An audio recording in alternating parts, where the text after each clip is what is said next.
up the panel. And what we're going to do in this next half hour is we're going to break it down, more of the definition, more of the education, more of what you've been hearing about what is a condo, what's the process, the different types of approvals. But we also want to break it down and hear from the individual lenders some of the niche programs, some of the things that not every lender does the same. We've heard a lot of the agency stuff. We've heard a lot of what Fannie and Freddie does. We heard earlier about FHA. But what we're going to hear now is a little bit more specifics that are to each lender. Then what I want to do after we hear about some things from the lenders, as realtors, I want to make sure that you walk out of here understanding where the pitfalls are. What are some of the deal killers that you want to avoid? What are some of the things that you can, as you take on that listing, as you start working with that buyer that's looking for a condo, that you can be proactive, that you can do now to avoid falling into those pitfalls. So let's go ahead and introduce our panel. Start there. Let's go down. Want to introduce yourself, Sam? Good afternoon. My name is Sam Chazanow. Mic on? You have a little button right in front of you. Green light. You'll be on. Good afternoon, everybody. My name is Sam Chazanow, and I oversee the condo department for Movement Mortgage. Been a career banker for 30 years, and we oversee the condominium financing for VA, FHA, Fannie and Freddie in 47 states. Good afternoon, everyone. I'm Bob Badgley. I'm the area lending manager for the state of Florida with Citibank Mortgage. I'm a South Florida native, a condo owner, and a condo resident. So I see both sides of the table from the financing side and also the HOA and resident side. Thank you. Good afternoon, everybody. Vincent Viscomi. I'm the home loans manager for Miami-Dade County, and I'm also the South Florida NARA sponsorship chair. So thank you all. Thank you to all our sponsors that sponsored our event today. And I'm Joe Reynolds. I'm the Florida Division Builder Services Manager with SunTrust Mortgage. Been in the mortgage business 27 years, focused on the last 17 on condos in the state of Florida. Okay, great. Thanks, guys, and welcome. All right, so the first thing that happens is your buyer finds on, they go online, they find this beautiful townhouse. It's great, and they want to go FHA, and all of a sudden you look up the legal description, and it's not lot and block. It's a condo. And so it changes things. So, Vinny, what are some of the things in terms of identifying condos would you say is, because there's different, it's not, is it established? Is it new construction? Is it a condo conversion? What are some of the things that realtors can do to kind of take a look at it and understand that process before they can go and determine what type of financing, where should they go to? Sure.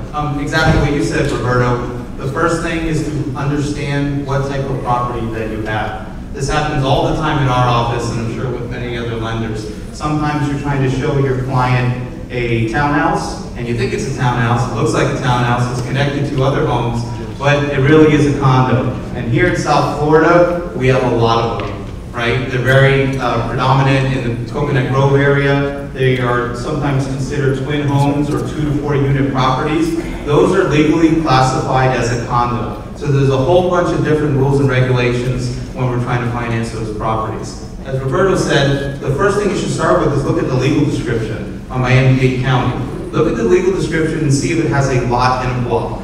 If it has a lot and a block, then it truly is a townhome, and you can do conventional financing, FHA financing. There's no need for any type of condo approval. So as lenders, what we look at is what type of building is it if it is a condo. So we have our established condo projects. Those established condo projects are projects that are 100% sold and closed, and the association has been handed over to the unit owners in the building. And then we also have new construction. If it's new construction, what we're looking for is that the building get what's called Fannie Mae FERS approval. That way we can lend in that type of building. Okay, thanks, Vinny. So a lot of what we heard earlier is we heard about the limited review, we heard about the full review.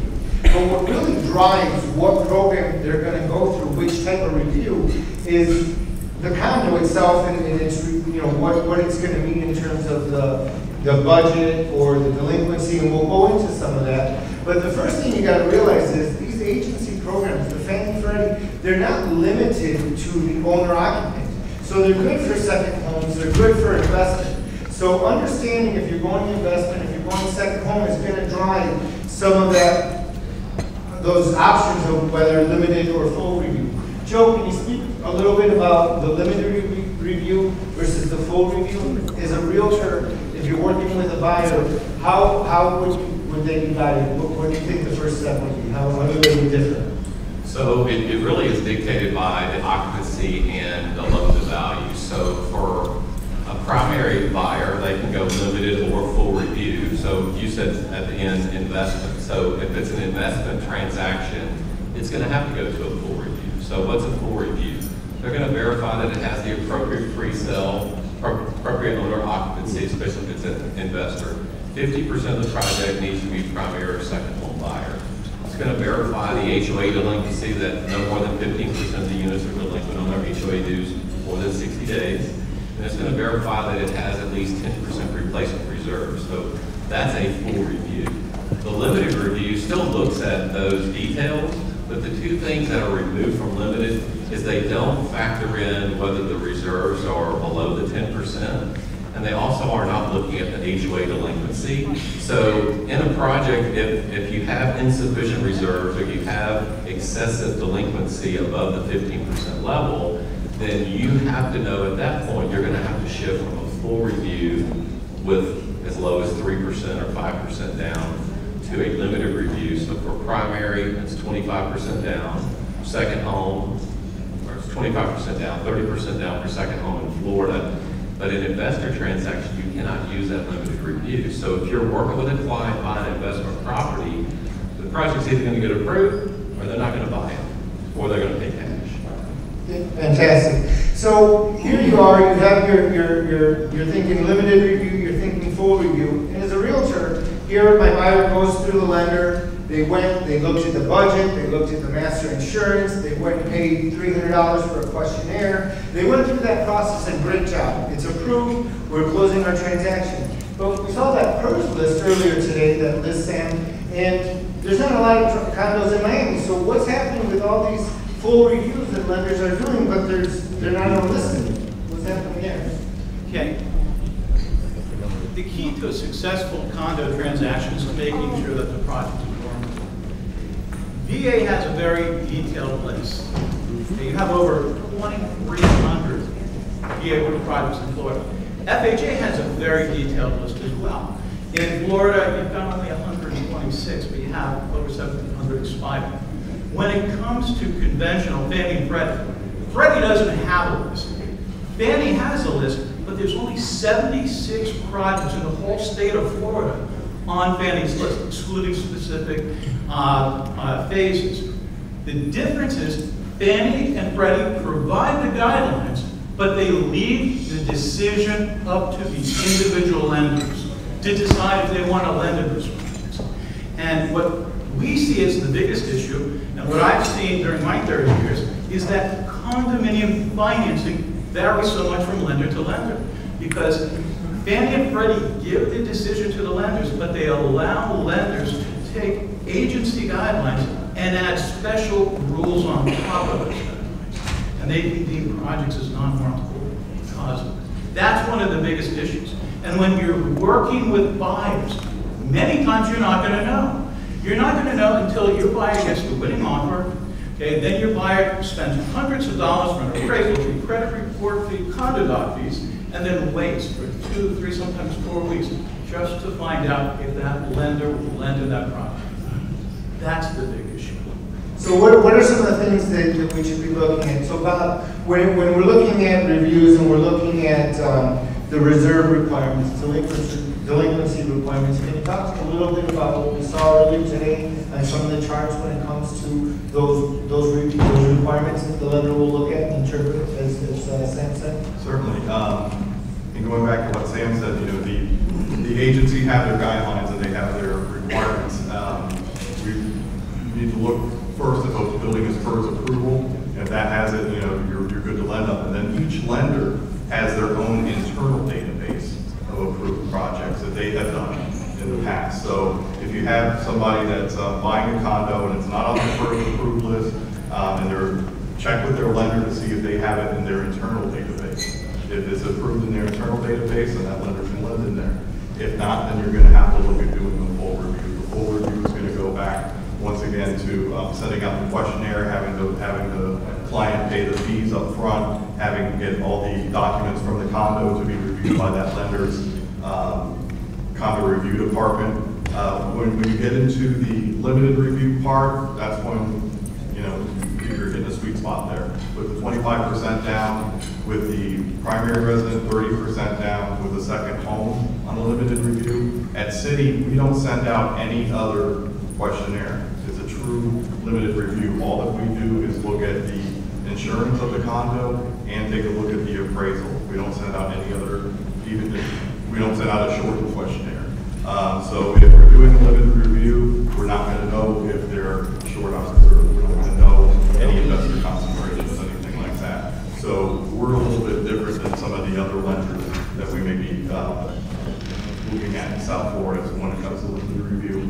We also have a non-mortgable product, which will go up to 80%, where we know if the building is short on reserves, our non-mortgable product will allow us to take a look at it and approve it, even if it doesn't meet Fannie Mae's requirements. And so we know that on a full review, that's where you're going to get that 3% down, that's where you're going to get the 5% down. We know that reserves are an issue. We're looking that they're allocating to 10%. In many cases, we know that the reserves aren't there. That's what we're looking at that full, at that limited review. We know that with the primary residence, it's 25% down. Now, the combined loan to value, the CLTV is 90. Do any of you work with a second mortgage to be able to meet that CLTV? Sam, can you tell us a little bit about that? Yes, by all means. We work with lenders that will provide the 15% down payment difference. Actually, we'll go up to 90%. So we'll do 75 first through Fannie, Freddie, and then we'll have a second lender that we work with, credit union, that will provide the 15%. So we can do a true 90% vacation home purchase. But again, our focus is not only getting that borrower into the project, but we want to make sure that it's sustainable. Okay, and we've seen projects throughout the decades where projects that have not had reserves, that had not had funds or a plan to take care of capital improvements and deferred maintenance, have really gone to the wayside. And we're working with many nonprofit associations to help rebuild these. Funds, reserve funds are so important, especially if you're working with low down payment buyers. You want to make sure that not only can they make the payment, but their living conditions, that the housing, that the roofs, that the main appliances, that the whole infrastructure is maintained on a budget.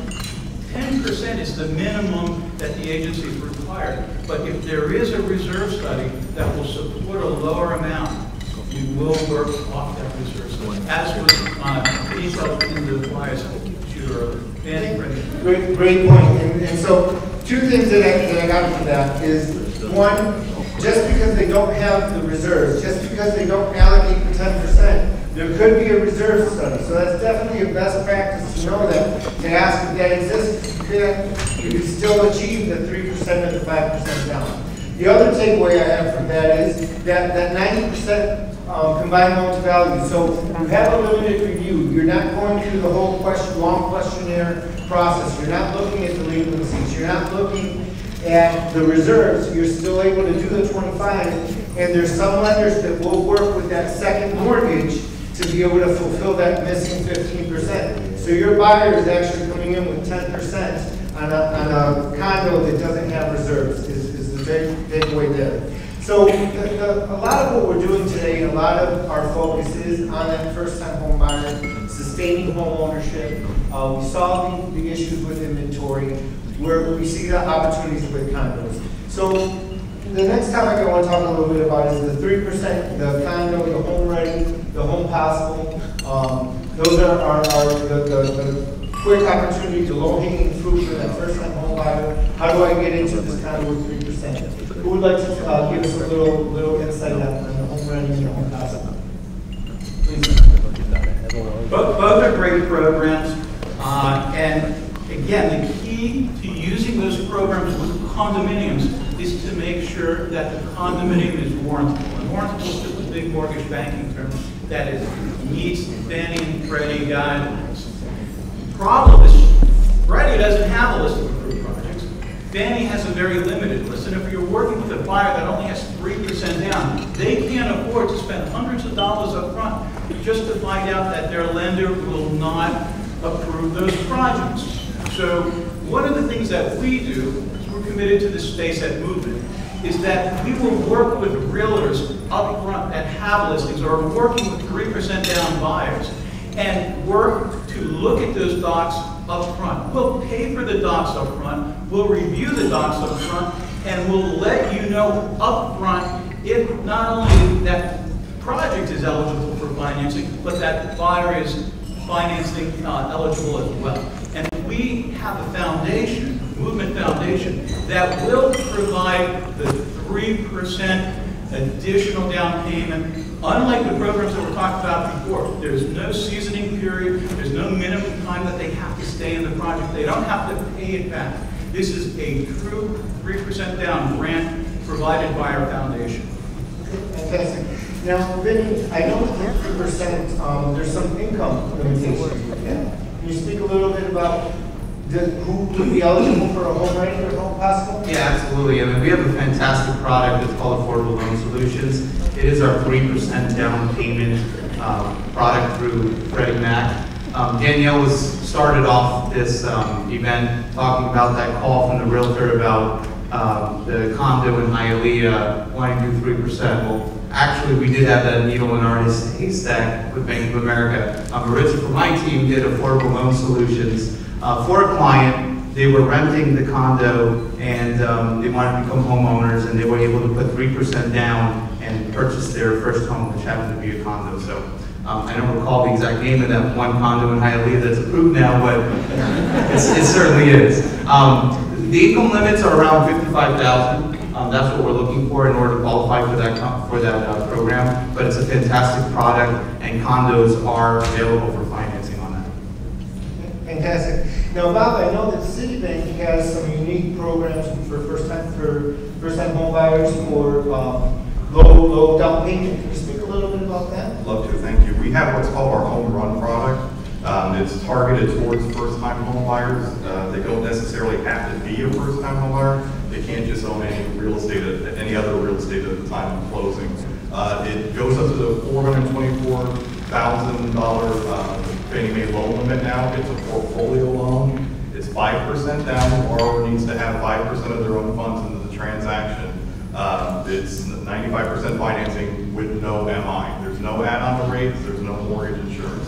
The property does have to be located in the low to moderate income tract. We will do condos, whether they're warrantable or non-warrantable. The product will allow it at 95% with no mortgage insurance. And best of all, we also give a $3,000 credit from Citi that does not need to be paid back in any way, shape, or form to the borrower at closing to help them pay down some of their closing costs. Fantastic. How about at SunTrust, Joe? What's unique at SunTrust that in relation to condos? So on the affordable side, we do the home ready, home possible as well, but we also offer a portfolio affordable 3% down, no PMI product. It does have a median income limit, 80% of that median, unless it's in a LMI census tract, then there's no income restriction at all. Do it on established condos. In fact, one of my recent success stories is a project up in Fort Lauderdale, new construction, urban village on Fifth Avenue, townhome project, governed by condo dollars. So back to what you said earlier, it's not what the building looks like, it's what the legal documents say. And they were working with a lender giving them 15% down portfolio financing. And I went in, once we verified that it was in a CRA eligible area, no income restriction. These units were 250 to 350 price points. We were able to do 3% down, no PMI financing. And even when you compared that to a 5% down with PMI, it was actually a lower payment. So less money down, lower mortgage payment, making it more affordable to live. Fantastic. Vinny, any other niche programs at B of A that you want to share? Yeah, we have the typical, full review, streamline review, and then we have what we call our exceptions team. So as Michelle brought to our attention when she spoke about one of our success stories. We actually were able to fund a condo hotel, believe it or not, last month with a $3.7 million purchase price, $2 million loan, $62,000 escrow holdback against the developer for construction defects. But we did it because of the relationship with the client. So with relationship banking, and when the client is ours or a Merrill Lynch customer, we will do any type of exception to get the loan done as long as that relationship is with us. So with Bank of America and with the rest of my colleagues, I would say you should always have 3 lenders or banks that you work with, because we all look at our clients a little bit differently, and we all have our own exception processes. Thanks, Vinny. Bob, again, and the lender niche, anything unique to Citibank else that you'd like to share with us? I spoke about the home run product. I spoke also briefly about the limited review with no questionnaire, and we also have a non-warrantable product which will go up to 80% for new construction or existing products. On the non-warrantable new construction, we'll do up to 30% concentration in the building, and we'll be the first one to close in the building. Fantastic. And Sam, movement, you mentioned a little bit about the process itself, the questionnaire. As far as the additional programs that you want to share with us? Well, the main thing that we do at Movement is we offer the products the way the agency's meant it to be, with absolutely no overlays. How many of you, just by raising hands, know what the term overlay means? Okay. A few. Okay. Overlays. Yeah. Overlays means lenders can take agency guidelines and add additional guidelines on top of it. And as long as those guidelines are added in a non-discriminatory manner, they can deem projects or borrowers as being non-warrantable. Okay? How many of you have heard that you cannot lend in projects if you have over 50% invested? Okay. How many of you have heard stay away from projects that have litigation? Okay. Let's see those hands. Okay.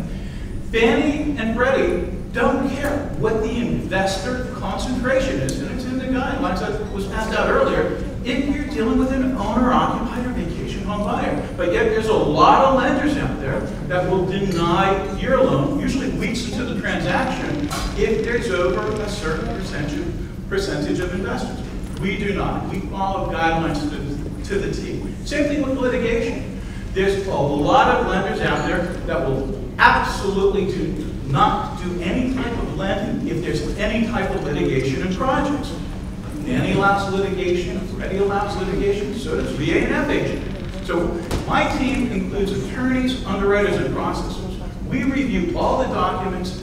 We underwrite to pure Fannie and Freddie, FHA, and VA guidelines. If we have a one-off with the Fannie or Freddie, we'll reach out to Fannie project standards and we'll go in for a waiver. We put in for dozens of waivers every month, usually on deals that have been denied by other lenders.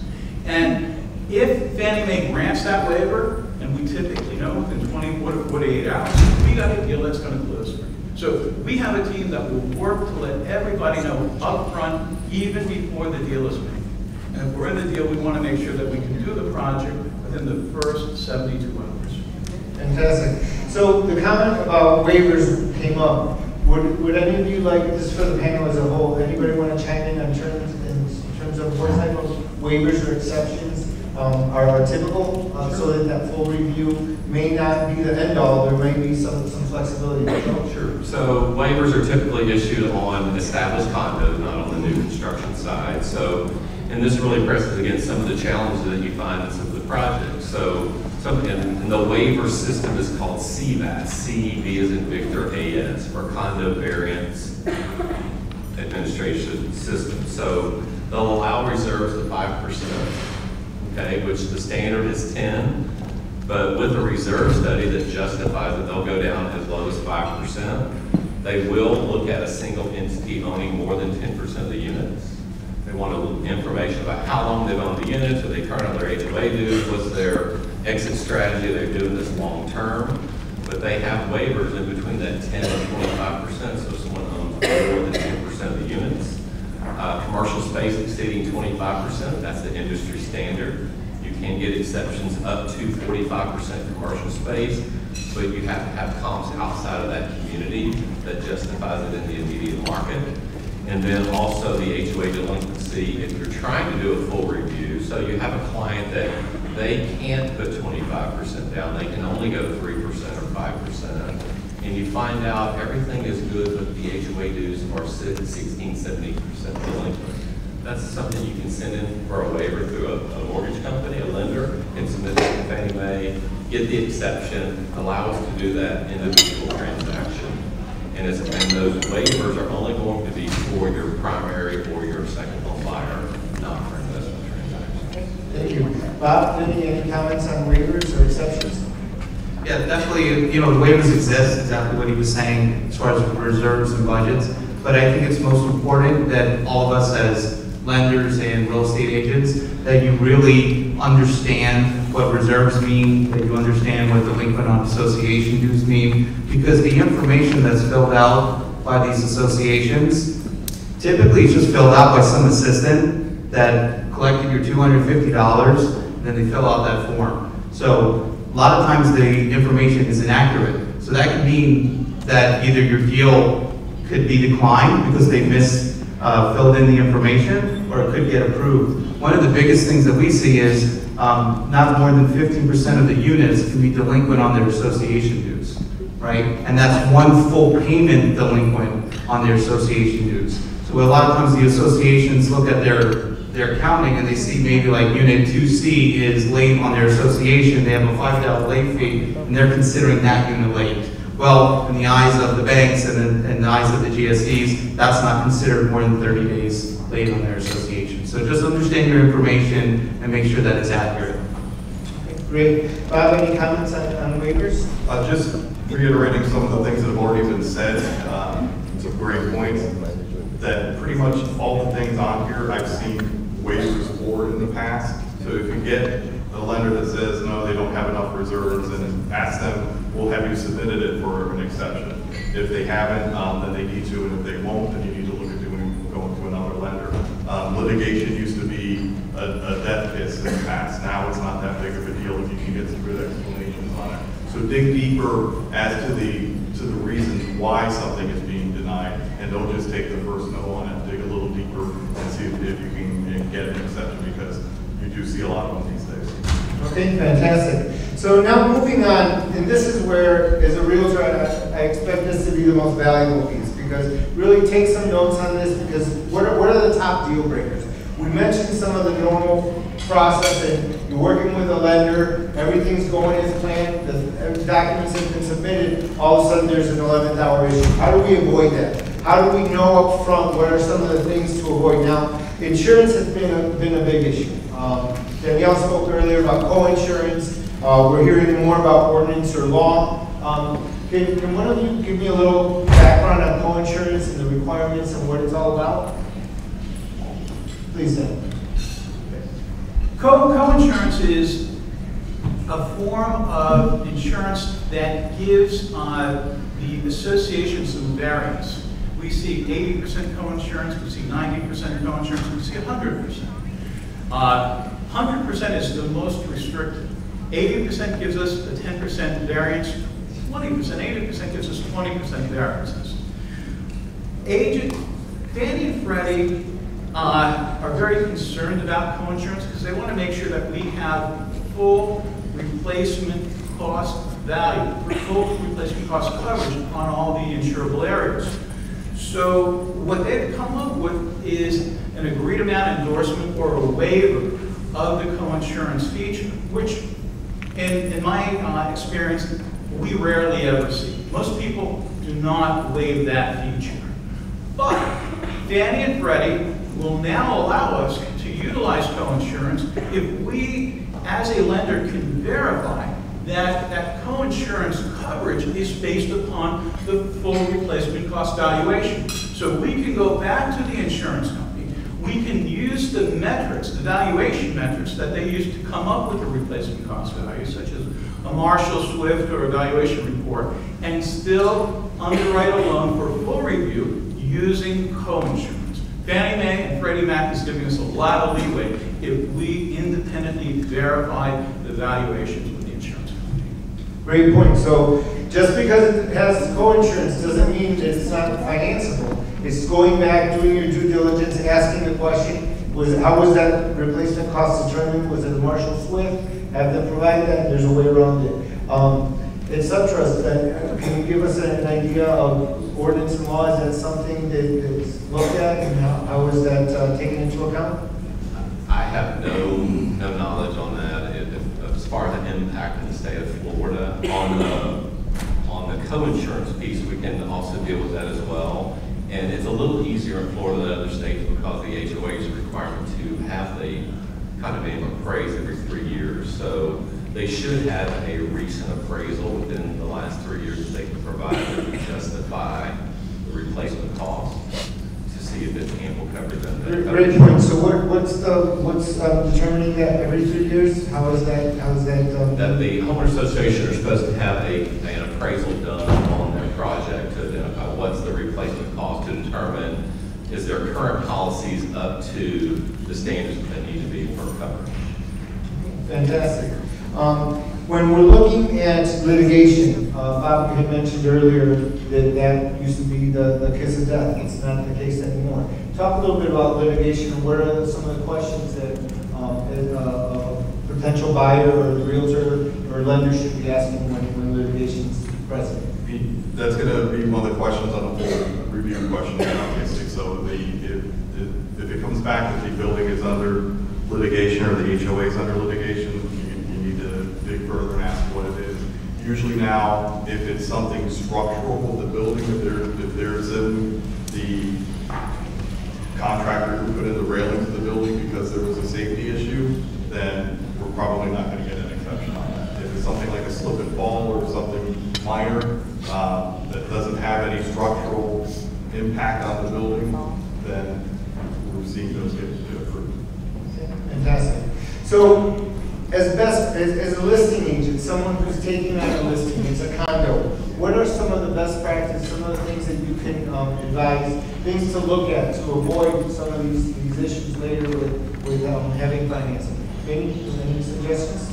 Yeah, get your information up front. First thing, start to see if it has a lock block. Second, meet with the association and find out, do they have a reserve study? That's huge, right? So we're looking for at least 10% of reserves. If they don't have 10% of reserves, see if they have a reserve study that was recently done within the last 3 years. Also take a look at the insurance policy. Most of the condo projects here in South Florida do have Citizens, unfortunately. Citizens does have a 90% co-insurance policy on every single one of them. Now there's many ways to get around that, as we were saying up here. As long as you can provide the replacement cost valuation that was used to issue that insurance, you can get by with co-insurance. So just get your information up front. I would also scrub against the HUD list to see if the building is, by chance, FHA approved. And also call one of your 3 lenders, because all of us have our own condo funding database. We also have our own condo website where we can go and see, was this condo ever approved 5 years ago, 12 months ago? And it might not be approved for us, but it might be approved for one of the other lenders. So definitely use your resources and find out what the best option is to market your property. Okay. Thanks, Vinny. Sam, any advice on best practices for a buyer or a listing agent? Well, for listing agents, if you're currently have condos listed or you're aggressively going after expired listings, FHA is such a huge potential. As I said earlier, in Florida, there's 126 FHA approved projects and over 1,700 expired. These projects have all met FHA guidelines in the past, but nobody's gone in to get them recertified. In Dade County alone, we've got 9 FHA approved projects and over 613 expired. HUD is working hard to make FHA financing easier with the passage of the HR 3700 last year. We can get projects recertified in as little as 2 weeks if the project expired in the last 6 months or is getting ready to expire. If you're a listing agent and the condo project is in an ideal area and price point for FHA financing and you would like to get that approved, give us a call. We will work with the association at absolutely no cost to get the project FHA or VA approved. When I travel across the country and I talk to associations, and I ask them why they let their FHA certification slip or why they haven't gotten recertified or VA approved, the two biggest answers is it takes a lot of time and it costs a lot of money. The truth of the matter is it doesn't take a lot of work because there's companies such as ours that will do all the work. And neither FHA or VA charges any fees at all. It's absolutely free. We typically can get a project approved from the start in 4 to 6 weeks at no cost to the association, management company, realtor, or seller. And if there is a problem that we identify during the process, odds are we can get the project approved for conventional financing immediately and then work to cure the problem with the associations. So my recommendation is no upfront. Most realtors won't take a buyer out without knowing that they're pre-approved. When it comes to condos, you want to make sure if you take that listing that that project is eligible for financing, either through VA, FHA, Fannie, or Freddie. And as you saw in the stats earlier, about half the sales are now cash, but the other half are financed. So now more than ever, it's important to know if those projects are warrantable and to which agencies. Thank you, Sam. Joe, any closing comments? Any best practices you want to share? Any advice you can give realtors? Yeah, first and foremost, I would work with one of these 4 lenders at this table. And, well, I mean, seriously, I'm not kidding. I've been doing this a long time, and there are lenders that aren't as condo savvy, so we appreciate you having us up to share some of our knowledge. But even within our own teams, there's condo experts within our own groups. Identify someone that really understands the condo business that you as a real estate professional can work with. If you have a listing, if you can get the condo questionnaire, why wouldn't you want to find out what's the issues about the condo that you're trying to sell before you have a lender tell you a month or 2 months later? Why not get that? It's gotten so much more difficult over the last few years of getting condo questionnaires, getting insurance. Everyone has their hand out in those services wanting to collect money. So, but there are associations that will fill out the condo questionnaire. There are associations that will readily provide a budget or their insurance. If you can get it at no cost to your buyer, no cost to the seller, get it. That way you know what's going on. If you don't know how to read it, get it over to a lender. We'll look at anybody's condo question. It doesn't matter. And it doesn't matter whether you're doing a full review or limited. We'll just look at the condo questionnaire to kind of give you an idea. This one we can get approved for you, but you know what? Based on the budget, based on their reserve, you're going to have to sell to someone putting 25% down. But knowing that information on the front end, really helpful. Absolutely. And the best part is, once you have it identified, there's other units. So it's not only that transaction you're working on, but once you've established that you know it's going to meet requirements, you have opportunity for future business. And just one more point, if I would. So if you went through the process, whether you're a lender or the realtor, you got a full review, got it approved, yes, go back and there's other listings, there's more business to obtain. But what if you go through the process and it's not full approved? What if it's a limited review because of the budget? Go back and talk to the homeowners association, educate them on the difference. Do you realize that you're underfunding your reserves by 2%? The impact it's having on potential buyers in your community, the impact on the resale value of this entire community. Talk to your homeowners, look at raising that number. And here's the benefit long-term for your entire community to do so. Great advice. Any closing comments? Just like to say, don't be scared of condos. You know, there was a time in the not too distant past where most of us on this panel were not doing condo lending. It was almost impossible to get a condo approved. Today, things have changed. Some due to easing of lending requirements, some due to new programs, some due to the HOAs strengthening their balance sheet, strengthening their reserves, getting the proper insurance, etc. So getting a condo approved today isn't like it was in the past, so don't be scared of condos. Go out and sell them. Okay, fantastic. Do we have a minute to take a couple questions? Thank you, Robert. I have a question. I think lots of them kind of answered for me, but I checked fire and state policy among all of the panelists, which is if we submit a borrower and the condo questionnaire goes out and he was going in with hoping that it would be a conforming condo, questionnaire comes back, it's not conforming, is that condominium now blackballed? Or can that consumer at that moment say, hey, no problem, I've got the 25, and you guys at that moment ignore the questions on the full review? We will. So it's, so if it, oh, which end? Well, Either end. I concur. As a matter of fact, Fannie Mae had their first condominium conference 2 years ago in DC, hosted by the Mortgage Bankers Association, and that was a main question that was brought up, because a lot of lenders that brought in deals for full review, once they found out that there was a dues delinquency or a shortage of the reserves, would blackball the condominium and would not allow them to go from full review to limited review. Fannie and Freddie both told all the lenders in the room that day, that is wrong. If both the borrower and the project are eligible for limited review, then it is acceptable. It is what Right. Is that a consensus among the panelists? Yeah, we'll do the same at city, but also at city, if the questionnaire came back bad, we're probably doing a full review at 80% LTV. Now you're looking to flip it to a limited review at 75% LTV. At city, we can flip it to our non-warrantable program and keep it at 80% LTV, depending on what the questionnaire said. So we have the ability to keep it at 80% LTV.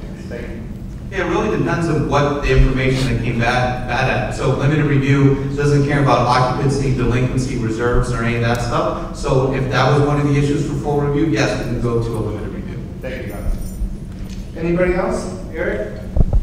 I've heard the comments and conversations with regards to LTV. Are there any particular restrictions or situations with CLTV? This. 90% CLTV for the state of Florida. For a second. So they're combined. Includes both community seconds or down payment assistance, or just outside? Like for us, 103, right? 103% if we're using affordable loan solutions and a condo. Yeah, on our home run product, which is our CRA-based product, which will go to the 424 loan amount, we'll go 105 CLTV. For the home house or fantastic. Anybody else have questions in the back? If it's a condo and it dissolves and it's not line block, it's a condo, what do you do? Like, would you guys finance it? What was the question? It's a condo. It's a condo and it dissolves, the association. And there's no other association and they're just running, it's a small association about.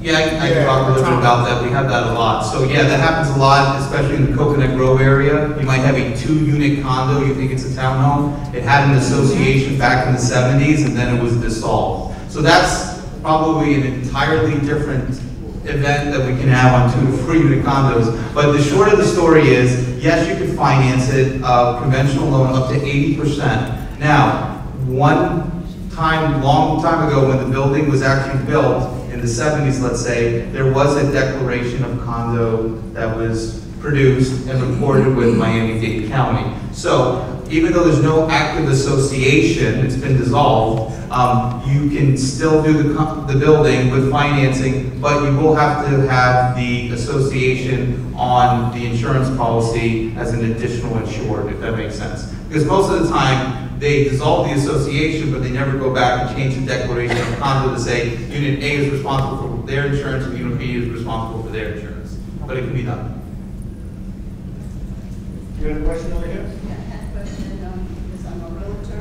So my question is that, have y'all ever asked the Miami board to add a condo section to the listing so that they could say it's qualified for a limited review, or at least a percentage of reserves, or if they have a reserve study so that you don't have to show 1,000 condos to find out, you know, qualify. So as far as the database, what we're looking for. So if the reserve is already qualified for limited review, that listing, so the listing is better than every other realtor. Who wants to take that question? As far as a lender database outside of what we have in New Jersey. I would like to say certain states are taking the initiative, California being one.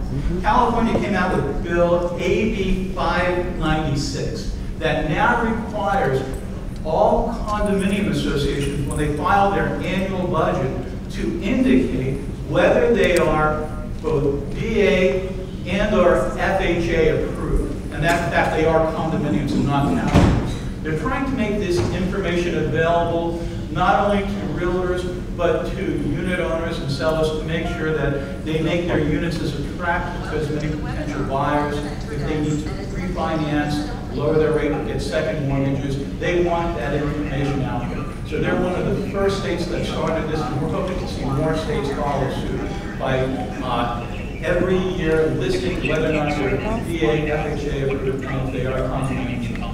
Okay. Albert, we have time for any more questions? Okay, guys, well, it's been a pleasure. Thank you to our panel for